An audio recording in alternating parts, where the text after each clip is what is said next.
Welcome to Israel Now News. I'm Rebecca Roberts. And I'm Yochanan El Rome. In our top story, IDF troops will remain in Lebanon until Hezbollah is destroyed. Israeli Prime Minister Benjamin Netanyahu has vowed not to pull troops out of southern Lebanon until the Iranian-backed terror group no longer poses a threat to Israel. Speaking at the Jerusalem News Syndicate's 2026 International Policy Conference, Netanyahu said the IDF will remain in southern Lebanon as long as we need to protect our people from Iranian-backed Hezbollah terrorists. On the eve of the fifth round of direct negotiations between Jerusalem and Beirut, Israeli leaders united in vowing to maintain an ongoing presence in the area to prevent Hezbollah from mobilizing along Israel's northern border. U.S. and Israeli strikes against Iran laid the groundwork for the fall of the terrorist regime. Israeli Prime Minister Benjamin Netanyahu announced that together with our American friends, Israel carried out the largest airstrike in its history. Netanyahu said, had we not acted in Operation Rising Lion and in Operation Roaring Lion, Iran would have had an atomic bomb, and they would have used it. The Prime Minister confirmed that these operations destroyed Iran's nuclear infrastructure. He said the devastation to Iran's economy is counted in the hundreds and hundreds of billions of dollars. Netanyahu assured the public that it will take Tehran a very long time to recover. He said, we created the conditions for Iran's future fall. The real triumph will be when the Iranian people take their own destiny into their hands and knock out this brutal regime that is terrorizing the world.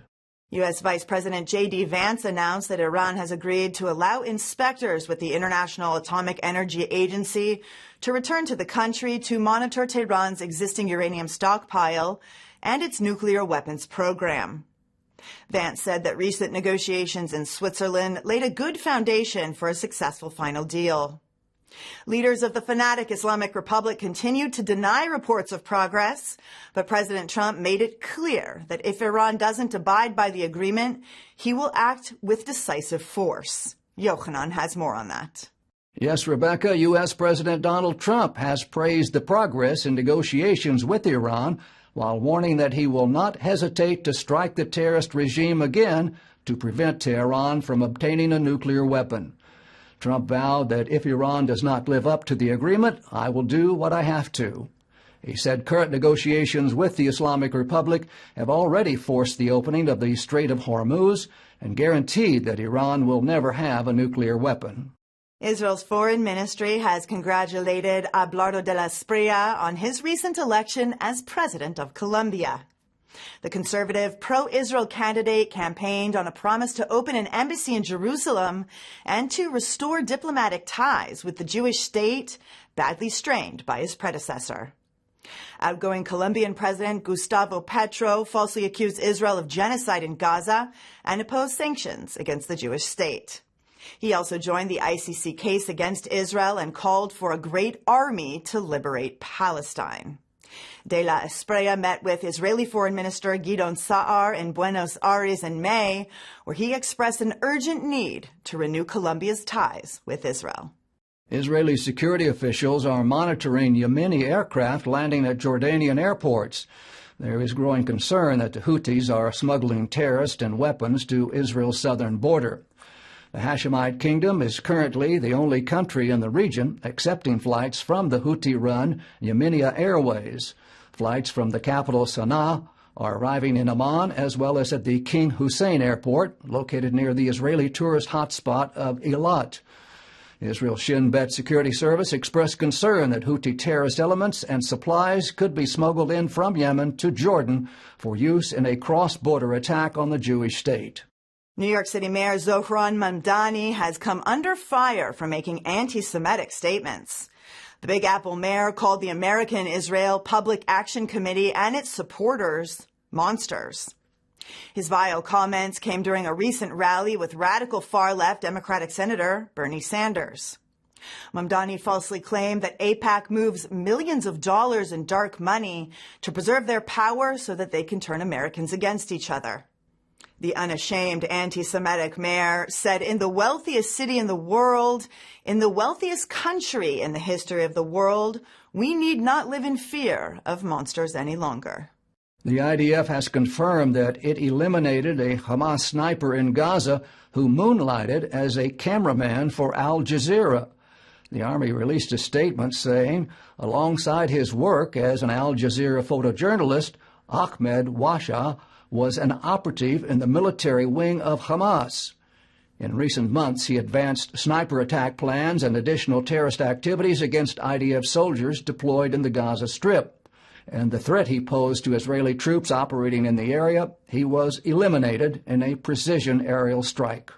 Israeli Prime Minister Benjamin Netanyahu has inaugurated the biblical highway running through Judea and Samaria, vowing that Israel will never leave the Jewish heartland. Highway 60, now officially known as the Biblical Highway, connects key sites in Jewish history from the Galilee to the Negev Desert. It is the same route that the biblical patriarchs used to travel throughout the Promised Land, establishing the foundations of Jewish identity and landmarks along the way. Netanyahu said this is not merely a road paved with asphalt. It is a road paved with memory, faith, and promise. Between the spirit of the Bible and the heroic spirit of our generation, we affirm that the people of Israel have returned home, and we will remain here forever because this is our land. Israeli Foreign Minister Gideon Sa'ar has announced that he is cutting all ties with European Union Foreign Policy Chief Kaja Kallas. This comes after Kallas compared Israel to South Africa's apartheid regime during high-level talks in Mexico in the month of May. Sa'ar said Kallas has been acting with blatant unfairness toward the State of Israel. She has not issued a denial or clarification to these severely offensive statements, leaving him no choice but to sever all contact with the EU representative until she retracts the blood libel she directed at the world's only Jewish state and the only democracy in the Middle East. The Israel Allies Foundation, in partnership with the American Friends of the Isaac Accords, is hosting its Latin American Chairman's Conference in Buenos Aires, Argentina. This high-level gathering will bring chairs of parliamentary Israel Allies caucuses in Latin America, together with key parliamentarians, political allies, ambassadors, and prominent religious leaders. Keynote speakers include Argentinian President Javier Milei, Argentina's Minister of Foreign Affairs Pablo Quinero, and Brazilian presidential candidate Flavio Bolsonaro. The event will focus on the expansion of the Isaac Accords with a strong momentum of welcoming additional countries into the powerful leadership of the IAF. It will also advance the adoption of the IRA definition of anti-Semitism and strengthen legislative responses to terrorism and extremism throughout Latin America. Josh Reinstein, president of the Israel Allies Foundation, said this conference marks a defining moment as we call on courageous parliamentarians across the region to fully embrace the Isaac Accords and take the historic step of moving their nation's embassies to Jerusalem, Israel's undivided capital. He added that through faith-based diplomacy, the Israel Allies Foundation is forging an unbreakable alliance between Israel and Latin America. Israel's main airport has been given the okay to build its first-ever luxury hotel as part of a major expansion and development plan at Ben Gurion International Airport. Brown Hotels announced that it has received approval to construct a 7-story hotel at Ben Gurion's Terminal 3. The 5-star establishment will include 260 rooms, a rooftop complex, a swimming pool, a spa, and a conference center. Construction is slated to begin in 2028. A representative for Brown Hotels said the new facility will set a completely new standard of comfort, quality, and luxury for travelers at the main gateway to Israel.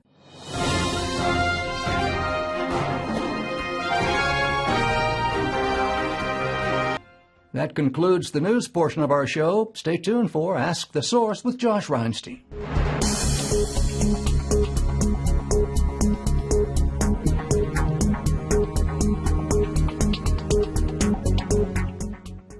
Hello and welcome to Ask the Source. I'm your host Josh Reinstein, and we're here on location at the luxurious David Resort and Spa here at the Dead Sea. It's really phenomenal. You can see from behind us.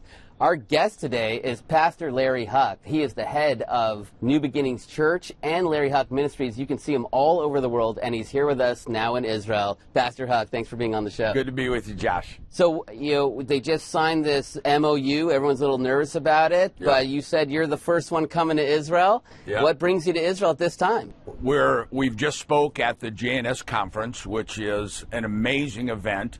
But more than that, we felt like this is a really important time to be as an evangelical in Israel, in Jerusalem, with our Jewish brothers and sisters, to let people know that America and evangelicals around the world, we are standing with Israel no matter what. We will always stand with Israel. And I have to say, personally, I believe Israel's best is yet to come. The JNS conference was a massive event here. We had the Prime Minister, officials like Mark Zillavin from Fox News, big names.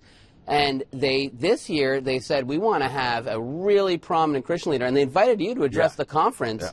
Why do you think JNS decided, the Jewish News Syndicate, to have a major Christian leader speak to the Jewish world? You know, after all that, we've been standing with Israel, our ministry, for 33, 34 years. And Josh, and I travel everywhere with you. It still pleasantly surprises me how many Jewish people don't really understand that there are millions and millions worldwide of evangelicals that not only love Israel and love the Jewish people, but are standing against anti-Semitism, Jewish hatred, and I think they wanted to make a statement, or let us make a statement, that we will never change our values. Our value is loving Israel, loving the Jewish people, and defeating anti-Semitism, not only in Israel, but around the world. We're here at the beautiful David Resort and Spa. You've come to the Dead Sea many times, and obviously it's one of the biggest tourist attractions in Israel. But you don't see a lot of Christians here. You see people from all over the world coming down here. Why don't you think Christians understand the importance, biblically, I guess, of the Dead Sea? Well, I think that's it. I think, we go to the Western Wall, we go to all the typical tourist sites, but I think a lot of people don't understand, number one, how beautiful it is down here. And if you've never swam in the Dead Sea, it's an experience you got to have.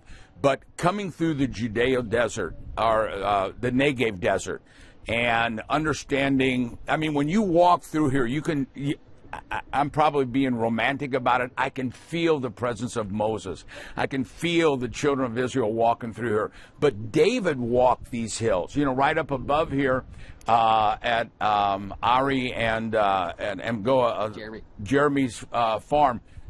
I remember standing there with him right up these hills here and going, why did you guys pick this? Why are you here? And he goes, this is where David tended Jesse's sheep. I said, right here? He goes, right here. I actually took some of the dirt and put it in my pocket. He goes, you can smell God in this place. You can taste God in this place. And there's caves around here where David wrote some of the Psalms. He stayed in those caves. There's Bible prophecy just oozing out of these mountains. You can feel the presence of God. And so, number one, it's one of the most beautiful places. The Negev desert is something you have to experience. But the spiritual significance of this place, you can feel it. It's an amazing experience. Every Christian ought to come. A lot of people know about the Dead Sea Scrolls that were found here, the oldest remnants of the Torah and Qumran. But do Christians know that this is where King David wrote his Psalms? Yeah, I really don't think. I don't think it's on most tours. When we bring a tour, we always bring them here. We hike up En-Gedi, right? Here's all this desert around us, and it looks totally barren. And here you have this oasis of water running down through the desert where David wrote those Psalms, where David cut off the hem of Saul's garment. And I think, we know about the Dead Sea Scrolls, but this area here is Bible history like no other place. This is the area where when the Israelites left Egypt, they came up through this area. This is where David wrote the Psalms. It's a part of it needs to be a part of every Christian experience to come here. And, of course, the David Resort and Spa is an amazing place. I mean, look at this. It can't get any better. You're here in Israel during a time when, we don't really know what's going to happen with Iran, and you see the faces of the Israeli people. How much do you think it means to Israel that you're here? I think it's vitally important that we show Israel our support. I feel totally safe here. I don't feel any danger at all. I would encourage people, this is a great time to come. There's not a lot of crowds, but the presence of there. And I know I don't want to get super spiritual, but the presence of God in Israel right now, to me, is like something I've never felt before. I've been here when it's total peace and it's tourists everywhere. I've been here during intifadas. I was here right after October 7th. I was here when President Trump was here last time. But right now, there's a feeling, there's a spiritual feeling in the air of every Israeli I meet that something special is getting ready to happen. I believe it's preparation for the coming of the Messiah. I think we're in a very prophetic time for the nation of Israel, for America, and for all the world. Pastor Larry, there are literally tens of millions of people watching this show. What message do you have for our viewing audience? I would say, number one, we're getting ready to come up to midterm elections. And let every politician and pastors speak up in your church. Just because you're a pastor doesn't mean you've lost your freedom of speech. You can say whatever you want from your pulpit. And to stand with Israel is one of the most important things you can say. So as we're coming up towards midterm elections, I would say to everybody in your congregation, let every politician know that we will stand with you when you stand with America and you stand with the nation of Israel. And it's never been more true, Genesis 12:3. It's the Avot. It's the father of all promises. I will bless those who bless the nation of Israel. And I know we're in a strange period right now. I totally trust President Trump. President Trump is a great leader. Prime Minister Netanyahu, in my opinion, is a great leader. And I really believe that letting the world know we're standing with Israel is prophecy being fulfilled through you. Thank you, Pastor Larry, for being on the show. And thank you for tuning in to Ask the Source. I'm your host, Josh Reinstein. Now back to the studio.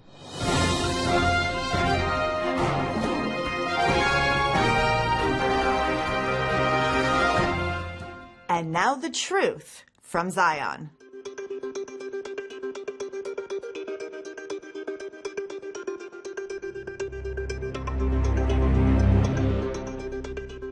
During Iran's protest movements of the past decade, demonstrators have increasingly chanted the name Reza Pahlavi, the exiled son of Iran's last monarch. It's a direct and public act of rejection against the hardline Islamic Republic. Chanting that name in the street is not symbolic. It is an act of extraordinary courage in a country where the wrong words can result in imprisonment or death. The chanting has emerged without coordination from any external organization. It surfaced in significant numbers during the 2017 and 2019 economic protests. Iranians, frustrated with the collapsed living standards and soaring unemployment, began calling not just for economic relief, but for the end of the fanatic clerical rule itself. During the 2022 Woman, Life, Freedom Uprising, the shouting voices spread to cities across all 31 provinces. They were heard in Tehran, Isfahan, Mashhad, Ahvaz, and dozens of smaller cities where cameras and phones captured what state media refused to cover. The political weight of this phenomenon requires context to be fully understood. Since 1979, the radical Islamic Republic has classified any expression of support for the Pahlavi family as sedition. The dangerous Shiite regime has spent more than 4 decades and enormous resources attempting to erase the Pahlavi era from public memory, rewriting school curricula, destroying photographs, and prosecuting any positive reference to the monarchy as a crime against the revolution. State television has run continuous campaigns portraying Reza Pahlavi as a foreign agent, a traitor, and an instrument of Israeli and American intelligence agencies. Against this backdrop, the decision to chant Pahlavi's name publicly is a direct confrontation with the state, a declaration that the campaign of erasure has failed. Eyewitness accounts and video documentation show participants spanning all age groups, including large numbers of young Iranians born after the revolution. For these protesters who grew up entirely under the iron fist of the radical Islamic Republic, who were educated in its schools, who have known nothing but its twisted version of Iran, invoking the Pahlavi name is not an act of nostalgia. It is a deliberate rejection of the identity the fanatic Shiite regime imposed on them, and a search for a national history they were taught to despise precisely because it represented something the clerics could not control. Analysts and Iranian opposition figures across the political spectrum have noted that the chants represent something broader, a rejection of the theocratic order, and a longing for a version of Iran that was oriented toward the modern world, toward cooperation with the international community, and toward a national identity rooted in Persian civilization rather than revolutionary Islamist ideology. Reza Pahlavi has responded to this with notable consistency and restraint. He has declined repeatedly to frame his public role as a claim to any throne. He has instead described himself as a national figure advocating for a secular democratic transition determined by a free referendum of the Iranian people. He has called on protesters to remain nonviolent. He has addressed members of the security forces directly, urging them not to fire weapons at their own families and reminding them that they are Iranians before they are agents of the ruling theocratic regime. His message has been steady and clear. Iran belongs to its people, and its people alone should determine its future. The fact that citizens living under one of the world's most brutal, comprehensive surveillance states are willing to publicly invoke the name of a banned opposition figure in the streets, in front of cameras, knowing the risk, indicates a level of popular alienation from the regime that goes far beyond economic grievance or generational restlessness. Israel has consistently maintained that its conflict is with the Iranian government, not with the Iranian people. The protests are the clearest available evidence that this distinction is shared by millions of Iranians themselves. It is a population waiting for the world to recognize what it has already decided. From Jerusalem, this is the truth from Zion.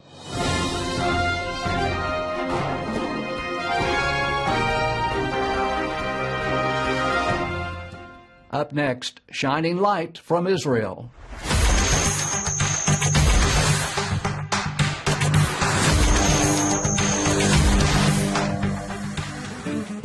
Located in Jerusalem, within the walls of the Old City, is the Western Wall. Shalom, everyone. On today's tour, we are going to go underground with the Western Wall Heritage Foundation in order to visit sites that have just recently been opened up to the general public. It's called the Great Bridge Tour. So come with me as we head underground.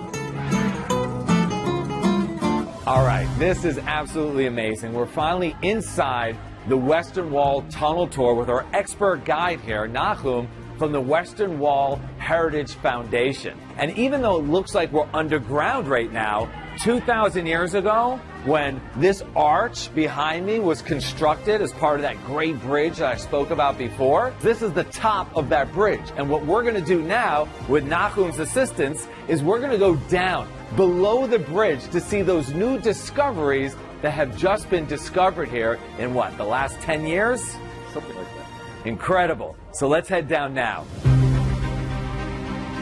We're literally descending here about 2.5 stories. Here's another arch. We saw the upper arch. This is the lower arch. And as we descend these 2.5 stories, we're literally going back in time 2,000 years. Behind me you can see these two arches, which is the foundation of that great bridge that connected the Western Hill, where the priests lived during the Second Temple period, where the Jewish quarter is of the Old City today, and the Temple Mount, like the temple itself. The bridge also served as an aqueduct, bringing water from Gush Etzion, from the area of Efrat, where I live, just south of Jerusalem, so that there would be ample water for all of the services that were taking place on the temple. Jerusalem is layered and layered and layered and layered. So much history here. Every time you peel away one of those layers, you discover something completely new. And when archaeologists came here and they started digging down, what they discovered below that dates after the construction of the bridge and after the construction of this ornamental building you can see over here is a Jewish ritual bath known as a mikvah. And this is where people would come in order to purify themselves. Absolutely incredible to see all of this happening just right here and just recently discovered. All right, so the wall that you can see behind Nahum over here with the pillars that are lit up is the same edifice that we saw in the other section. However, this one is much more preserved. We don't know why the exterior of the wall in that other area was so damaged, but it was. Here you can see the gorgeous pillars. At the top of these pillars, there are holes that would take water from the aqueduct, and water would flow out from the top, and people could come here in order to gather water after their long journey on their pilgrimage to Jerusalem to visit the temple. You can imagine how thirsty they were to get fresh, cool spring water from the springs of Gush Etzion. And we all know how precious water is here in the Middle East, and especially here in Israel. So they actually have a drainage channel on the floor that would take all the excess water in order to use it for some other purpose. Just absolutely amazing. The Western Wall that you visit outside has been exposed to the elements since it was constructed. However, this area here has been buried underground for roughly about 1,700 years. So when they excavated this area only about a decade ago, and they removed all of the dirt, what was left was this incredible section of the Western Wall. What you have over here is classic Herodian stones, and each stone would have been inlaid roughly about 2 centimeters from the stone below it without any concrete or adhesive, just the weight of the stone keeping all of this intact. So the next time you visit Jerusalem and the Old City, make sure to visit the Western Wall Heritage Foundation and do one of their incredible tours here to learn more about what is below the surface here in the Old City and along the Western Wall.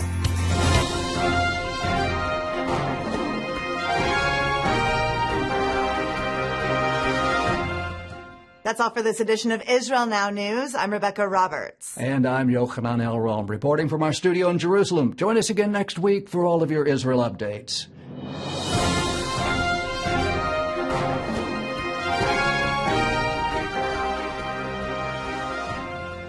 Hey, we hope you enjoyed this video. Be sure to like, comment, and subscribe, and share this video with somebody you love.